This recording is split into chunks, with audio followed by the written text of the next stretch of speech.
श्रीमद्हंसं प्रणम्याथ कुमारान्नारदं मुनिं ब्रह्मविद्यां प्रवक्ष्यामि गुह्याद्गुह्यां सनातनीम्।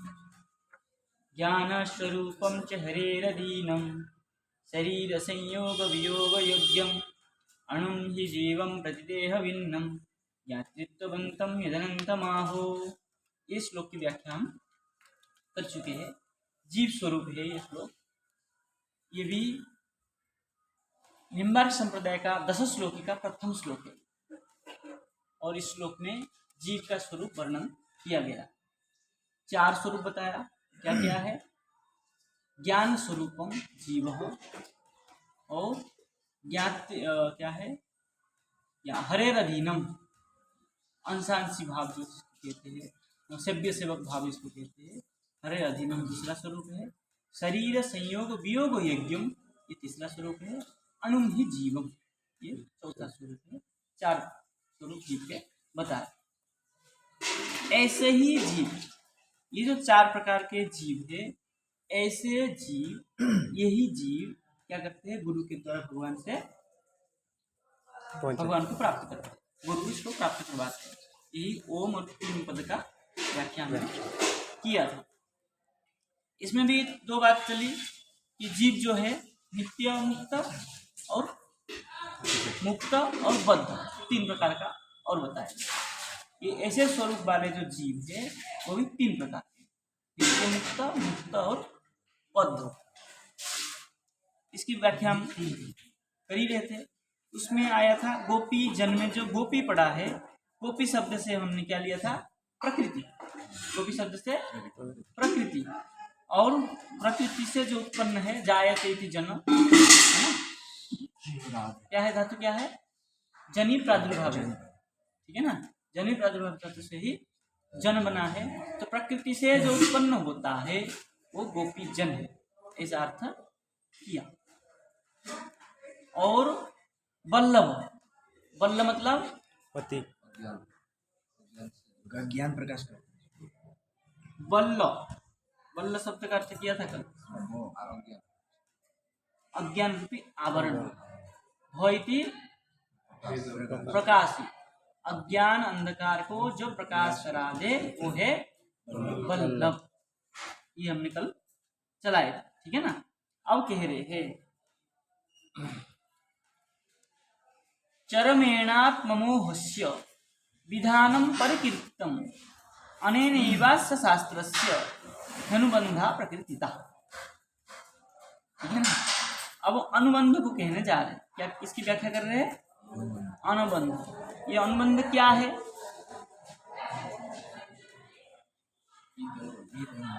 हाँ, ठीक है ना? तो इत मतलब अंतिम, यहाँ इत मतलब अंत पद। यहाँ अंतिम पद क्या है? स्वाहा। वल्लभाय तक हो गया ना? अब तो एक ही पद बच गया। क्या पद बच गया? स्वाहा। तो चरमेण आत्ममोहस्य, चर्म जो अंतिम पद है क्या है? स्वाहा। उस स्वाहा पद से आत्ममोहस्य, आत्मा में जो मोह है, ठीक है ना? सबसे जो मोह है आत्मा में, है ना? मैं मर जाऊं, है ना? सबसे ज्यादा मोह जो होता है आत्मा में, है ना? एक और आया है आत्मा वही पुत्र जाए। तो पुत्र में सबसे मोह होता है क्योंकि आत्मा का स्वरूप है, ठीक है ना? आत्मा वही पुत्र, और वेदांत साहब में भी आया है, बहुत जगह आया आत्मा वही पुत्र। तो आत्मा से पुत्र उत्पन्न होने के कारण आत्मवत होता है, इसलिए पुत्र में ज्यादा मोह होता है, ठीक है? ऐसे महात्मा को शिष्य से होता है ना, जैसे हमारे नाम नहीं ले रहे किसी का। चलिए, तो ये आत्ममोह जो होता है उसका नष्ट कब होता है? जब समर्पण हो जाए। जब हम किसी को समर्पण कर दें फिर आपने मोह नहीं जाता। मोह रह जाए तो समर्पण हो ही नहीं सकता। समर्पण जब होगा तब वो मोह छूटेगा। बोले विधानम परिकीर्तम, ऐसा विधान परिकीर्तम, प्रतिष्ठान कीर्तितम, कथितम, ऐसा हर जगह किया है। जब तक आत्ममोह का स्वाहा ना हो जाए, समर्पण ना हो जाए, तब तक कार्य सिद्धि नहीं होती। बोले अनेन एव अस्य शास्त्रस्य, ठीक है ना, अस्य शास्त्रस्य मतलब मंत्र रहस्य षोडशी ग्रंथस्य, ठीक है ना, इस ग्रंथ का क्या आशय है? बोले अनुबंधा प्रकृता, ये जो अंतिम पद है स्वाहा, इसी में ही इसका तात्पर्य है कि आत्ममोह को छोड़ करके, ठीक है ना, किसमें स्वाहा करना है? कृष्णाय गोविंदाय गोपीजन वल्लभाय स्वाहा, उसमें वल्लभाय, वल्लभ में समर्पण करना ही इस ग्रंथ का आशय, मुख्य आशय यही श्लोक है। मतलब पूरा सार जो है इसी श्लोक में बता दें कि भगवान में ही समर्पण होना, आत्मसमर्पण होना ही पंचपदीय मंत्र का मूल, गोपाल मंत्र का आशय, ठीक है ना। अब व्याख्याकार कुछ कहते हैं और अच्छा व्याख्या लिखिए इसके ऊपर, 2-3 पेज का, देखते हैं क्या कह रहे। ले चरम पद स्वाहा पद की व्याख्या करते हैं। अंतिम स्वाहा पद से आत्म मोह अर्थात आत्मीय विषयों में अनादि प्रकृति की प्रेरणा से उत्पन्न स्वतंत्रता रूपी सत्यों का न्यास विधान, मतलब त्याग की प्रक्रिया। सत्य में मेरा, ये जो सत्य है वो क्या करना है? त्याग करना है। किसका?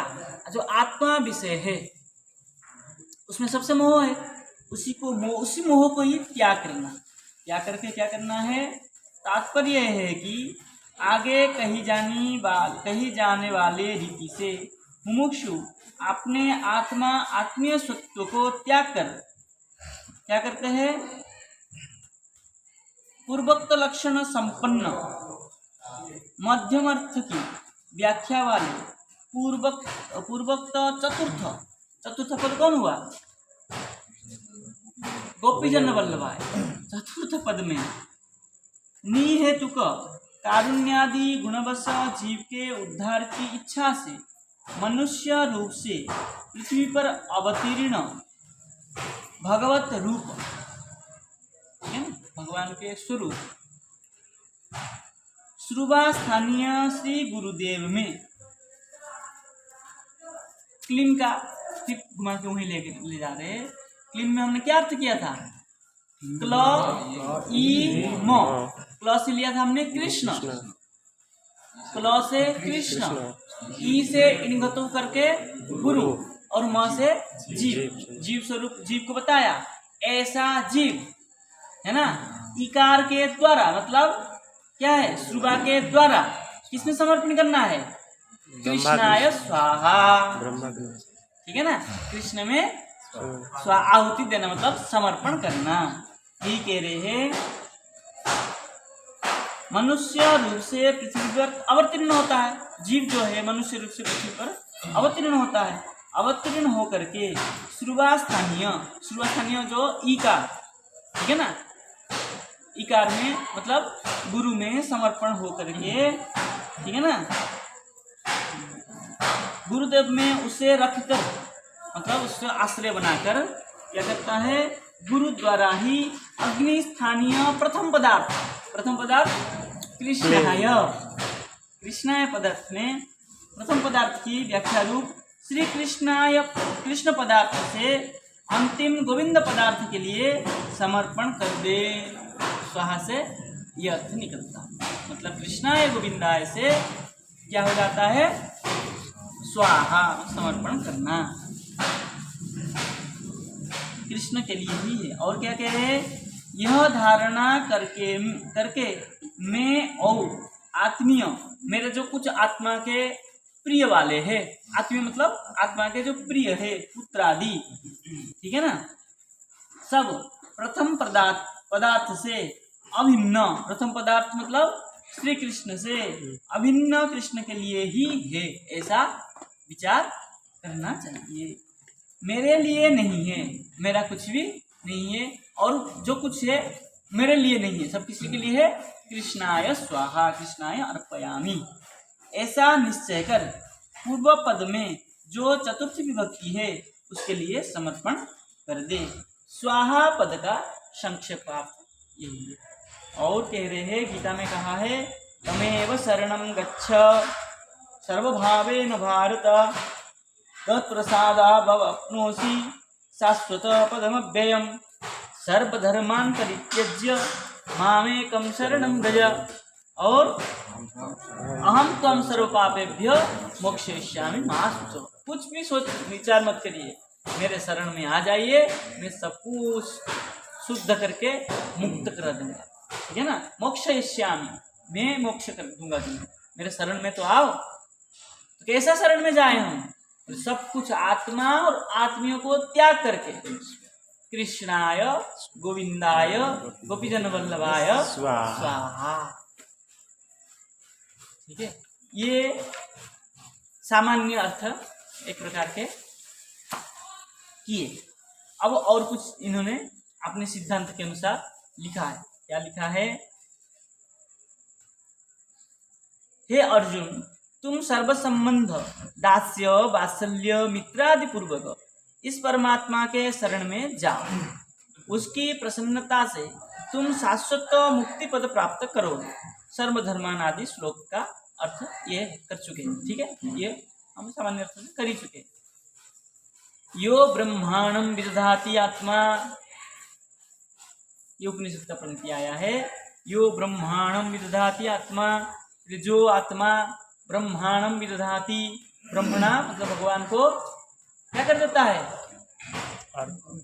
विधान धारण पोषण विधाय विपूर्वक विदधाति। दधाति से क्या होता है? धारण पोषण। विदधाति से विशेष रूप से, है ना। तो जो विशेष रूप से भगवान को अर्पण कर देता है, भगवान क्या करते हैं? उसका विशेष रूप से धारण पोषण करते हैं। जो विशेष रूप से अपने समर्पित होता है, मतलब सब कुछ आत्मा और आत्मी को छोड़ करके जो विशेष रूप से क्या करता है? समर्पण करता है, उसी का भगवान विशेष रूप से धारण पोषण करते हैं। ठीक है ना। और जो आधा अधूरा करता है, भगवान भी उसके आधा अधूरा ही करते हैं कार्य। ठीक है ना। अब इस कथन से थोड़ा वेदांत वाक्य की व्याख्या करते हैं। तत्त्वमसि, ठीक है ना। तत्त्वमसि वाक्य से अर्थ की भी व्याख्या हो चुकी है। जैसे तत्त्वम असि, तत्पद से श्री कृष्ण, त्वम पद से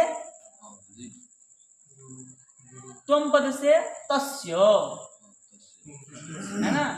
तत्पद से तस्य, त्वम पद से जीव तुम, तस्य तुम हो। क्या अर्थ करते हैं? तत्पद से क्या करते हैं? समासांत करते तत् हो जाता है। जब हम कहेंगे तस्य त्वम असि, ठीक है ना, तस्य त्वम असि, ठीक है ना। तो तस्य त्वम कहेंगे हम, तो क्या हो जाएगा? यहाँ समास करेंगे, क्या बनेगा? तत्व। क्यों? तस्य का षष्ठी विभक्ति कहाँ चला गया? किस सूत्र से?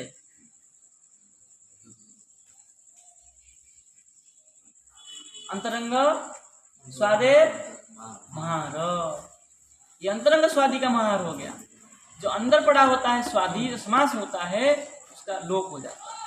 अंतरंग स्वादे महार। हाँ, एक पदत्व आरंभ, एक पद के आरंभ करने से क्या हो जाता है? अंतरंग का महार हो जाता है। तो जो बीच में पड़ा था षष्ठी विभक्ति, उसका लोप हो गया। तो मूल शब्द क्या है?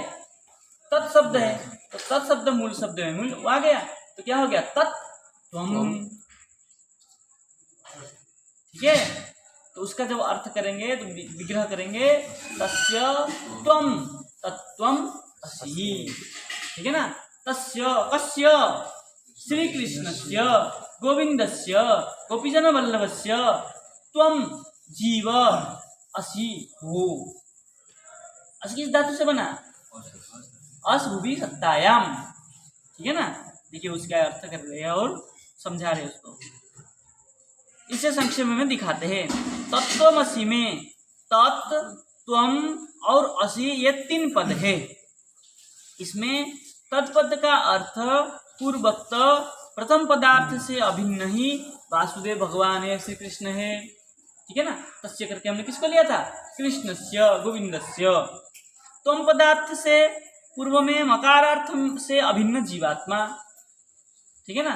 तुमसे हमने जीव को लिया, जो कि हम मकारवाची कह रहे थे, ठीक है। मकार से जीव कैसे हुआ,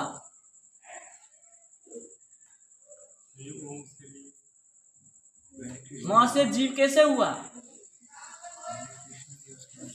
दो धातु बताया, एक मन और एक बार मसी। मन ज्ञाने, मसी परिमाणे। तो ज्ञान स्वरूप होने से मन धातु से जीव लिया, और मसी परिमाण है तो अणुपरिमाण होने से जीव लिया, तो मसी ने जीवात्मा को ही लिया। कल पढ़े, आज भूल गए। जीवात्मा ब्रह्मात्मक होने से ब्रह्म से अभिन्न भी है, क्योंकि यहाँ कैसे संबंध है हमारा सिद्धांत क्या है यहाँ पे, भेदा भेद। निम्बार्क सिद्धांत जो है भेदा भेद है। तो पहले तो भेद मान लिया, कैसे, तस्यत्वम असि करके जीव और ब्रह्म का भेद मान लिया। बोले गोविंद जो है, गोविंद का तुम हो, इस प्रकार क्या मान लिया हमने, भेद मान लिया। बोले स्वरूप से भिन्न होने पर भी, ठीक है ना, गोविंद और जीव स्वरूपतः भिन्न होने पर भी भगवद आत्मा क्या है, भगवद आत्मकत्वादि संबंध से अभिन्न है, ठीक है ना। आत्मत्व अभिन्न है कि नहीं है, वो परमात्मा और ये जीवात्मा। तो इस दृष्टि से क्या है, अभिन्न है, किंतु सेव्य सेवक भाव से भिन्न है। तो सीधा सिद्धांत हो गया कि जो भेद भी है और अभेद भी है, किसके साथ संबंध, भगवान और जीव के, गोविंद और जीव के साथ संबंध है, भिन्न भी है और अभिन्न भी है, मतलब भेद भी है और अभेद भी है। दोनों भेद क्या है, जीव और भगवान के आत्मा, आत्मीय, आधारा, आधेय, व्याप्य, व्यापक, नियाम्य, नियामक संबंध को बताने, समझाने और करा देने वाले असी पदार्थ से अभिन्न इकार अर्थ श्री गुरुदेव है। ये कौन कराएगा ज्ञान, गुरुदेव कराएंगे। असी, ये असी कौन कह रहा है, असी तुम असी। ये जो ज्ञान करा रहा है, कौन करा रहा है, कोई गुरु शास्त्र, ठीक है ना।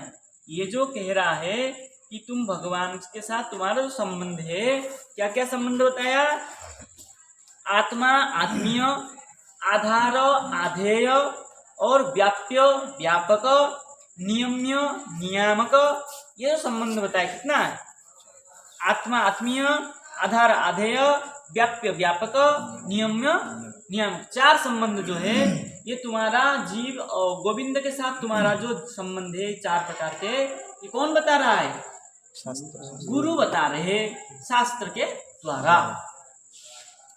तो क्या है, जो इकारार्थ श्री गुरुदेव है, इसके ज्ञान कराते हैं। यह संक्षेप में वाक्यार्थ निरूपण हमने किया। उक्त प्रकार ब्रह्म के साथ जगत, जीव अर्थात चेतन अचेतन वस्तु का भिन्ना भिन्न द्वैताद्वैत संबंध शास्त्र सिद्ध भी है, ठीक है ना। ब्रह्म के साथ जगत और जीव का जो है कैसा संबंध है, क्या है, हाँ, ब्रह्म के साथ जगत और जगत के साथ जीव, इसका भी जो संबंध है, किस प्रकार का संबंध है, नहीं, ये भी भिन्न भिन्न संबंध है। बोले जगत में, जगत से जो जीव है, जिस प्रकार का भेद और अभेद संबंध है, ऐसे जगत के साथ क्या है, ब्रह्म का, जैसे भगवान और जीव का भेद भी है और अभेद भी है, ऐसे ही भगवान के साथ जगत का भेद भी है और अभेद भी है। बोले कैसे, देखिए, जगत क्या है, जगत जो है परिणामी है, प्रत्येक क्षण इसका परिणाम होता, परिवर्तनशील परिणामी होता है ना, हर समय बदल जाता है। आज मट्टी है, कल घड़ा बनता है, परसों टूट के फिर मट्टी बन जाता है। परिणाम हो रहा है कि नहीं हो रहा है? हमारा शरीर देखिए प्रत्येक क्षण बदलता है, हमें पता नहीं चलता है, अलग बात है, लेकिन प्रत्येक क्षण बदल जाता है। तो क्या है ये? परिणामी है, परिवर्तनशील है। इसीलिए, और भगवान कैसे है? कूटस्थ है, उनमें कोई परिणाम नहीं होता है। इसलिए क्या हो गया? भेद है। और अभेद कैसा है? बोले जब ये जगत नित्य है और भगवान भी नित्य है, तो नित्यत्वेन क्या है इनमें? अभेद भी है। परिणामित्वेन भेद है, नित्यत्वेन अभेद है। तो जगत के साथ भी भगवान का भेदाभेद संबंध है, और भगवान जीव के साथ भी भगवान का भेदाभेद संबंध है। इसलिए हमारे यहाँ जीव, जगत और ईश्वर, इनमें जो संबंध है, भेद भी है और अभेद संबंध भी है। ठीक है ना? तो मध्यस्थ आप्त पुरुष जो है, मध्यस्थ मतलब कौन है? इकारत्वेन उकारत्वेन वाच्य, ओम पद से, ओम पद में जो उकारत्वेन वाच्य है और क्लीन पद में जो इकारत्वेन वाच्य है, मध्य पद वाच्य है, गुरु है। गुरु क्या करते हैं? बोले शास्त्रोक्त लक्षण संपन्न होते हैं। जो गुरु होते हैं शास्त्र की द्वारा कही गई लक्षण से संपन्न होते हैं। वो ऐसे गुरुदेव ही यह उपदेश देते हैं। जीव मात्र ही भगवदात्मक होने से भगवान की ही वस्तु है। जीव भगवान का ही वस्तु है। क्यों? बोले भगवदात्मक होने के कारण, क्योंकि भगवान से ही इनका, जीव का क्या है? सृष्टि है। जब सब कुछ भगवान से सृष्टि है, तो जीव कहाँ से आएंगे? तो उनका ही सृष्टि है, उनका ही अंश है। अंश होने से क्या हो जाएगा? भगवान की वस्तु होने के कारण इसमें क्या है? भेद भी है और अभेद भी है। ये कौन बताएगा? केवल गुरु ही इसको ज्ञान करते हैं। इसमें उसका कुछ भी नहीं है।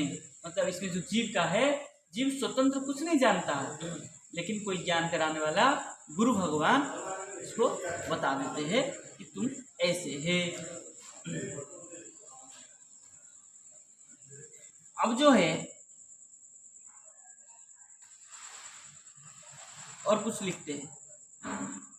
मीमांसा शास्त्र का अर्थ भी इसमें अंतर्गत होता है। मीमांसा का भी थोड़ा सा यहाँ बता, थोड़ा वेदांत का बताया, थोड़ा मीमांसा की बात कर रहे।